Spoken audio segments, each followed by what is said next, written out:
Right now, nearly 12,000 kilometers from Washington, D.C., halfway across the world, the most dangerous body of water on Earth isn't the Atlantic or the Persian Gulf. It's the South China Sea, a region so full of tension, so saturated with military assets, territorial claims, and geopolitical ambition that it has become a floating powder keg. What's at stake here isn't just territory.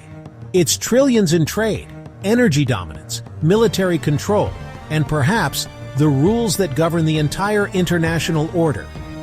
So, let's ask the question, why is the South China Sea increasingly dangerous?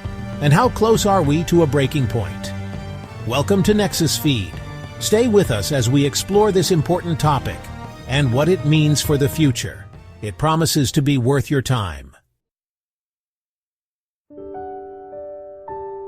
The South China Sea is a vast expanse, covering 3.5 million square kilometers, stretching from the coast of southern China all the way down to Borneo, the Asian isle shared between Brunei, Malaysia, and Indonesia. But this isn't just any sea, this is a geostrategic superhighway. Roughly one-third of all global shipping, around $3.4 trillion worth of goods annually, flows through here. That's more than the GDP of the entire United Kingdom. And it includes oil from the Persian Gulf, semiconductors from Taiwan, and just about everything sold on Amazon. Now add to that 11 billion barrels of untapped oil, 190 trillion cubic feet of natural gas, and the most lucrative fishing waters in Asia. So yeah, this isn't just a dispute about reefs. This is about who gets to write the rules for the future of Asia, and maybe the world. Here's where things start getting tense. Back in 1947, the Republic of China, pre-communist, drew a map with a U-shaped line, known today as the 9-dash line, claiming nearly 90% of the South China Sea. After 1949, the People's Republic of China inherited that map and turned it into a cornerstone of national identity. The problem? That 9-dash line cuts into territory claimed by Vietnam, the Philippines, Malaysia, Brunei, and Indonesia. All of them, under the United Nations Convention on the Law of the Sea, UNCLOS, have exclusive economic zones, or EEZs, extending 200 nautical miles from their coasts. In 2016, an international tribunal in The Hague ruled that China's claims had no legal basis. China's response? We do not accept, we do not recognize, we do not implement, and since then, it's doubled down, not just with rhetoric, but with cement, steel, and firepower. Since 2013, China has engaged in massive land reclamation, literally dredging the seafloor to build islands from scratch. They've added more than 3,200 acres of artificial territory, transforming remote reefs into military fortresses. Runways capable of hosting fighter jets and bombers. Radar arrays with regional surveillance coverage. SAM sites, surface-to-air missile batteries. Naval piers that can dock destroyers. One U.S. Navy admiral compared it to creating a great wall of sand. And here's the strategic brilliance. By establishing de facto control, China can claim these man-made islands as extensions of its mainland, justifying patrols, air defense zones, and even rights to surrounding waters. In short, it's lawfare meets hardware, and it's working. But it's not one-sided.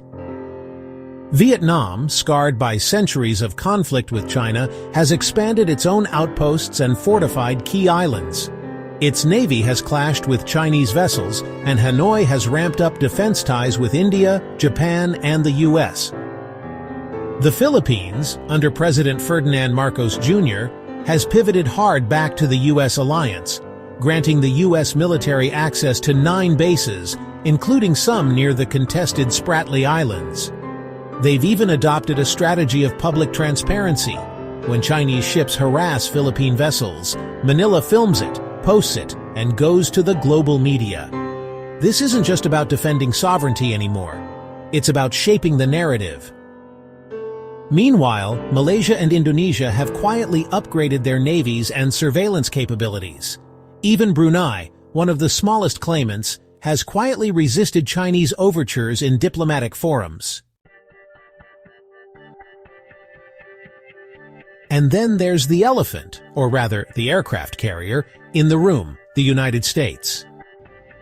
Washington has no claims in the South China Sea, but it has treaty obligations, including to the Philippines, and a strategic interest in keeping sea lanes open. Enter Freedom of Navigation Operations, or FONOPs. These are regular sail-throughs of contested waters by U.S. Navy destroyers and cruisers, essentially saying, these are international waters and we'll prove it. China sees these patrols as provocations. The U.S. sees them as deterrence. In March 2024, a Chinese jet buzzed a U.S. reconnaissance plane just 20 feet away. One wrong move, one mid-air collision, and we could be reliving the 2001 Hainan incident, or worse. This isn't just military muscle flexing. It's a test of competing worldviews. And the U.S. isn't alone. Enter the Quad, the strategic grouping of the U.S., India, Japan, and Australia. While not a formal alliance, the Quad is increasingly active in the region, conducting joint naval drills, intelligence sharing, and infrastructure alternatives to China's Belt and Road. Add to that, the UK, France, and even Germany have sent naval vessels into the Indo-Pacific, asserting their own stake in open seas.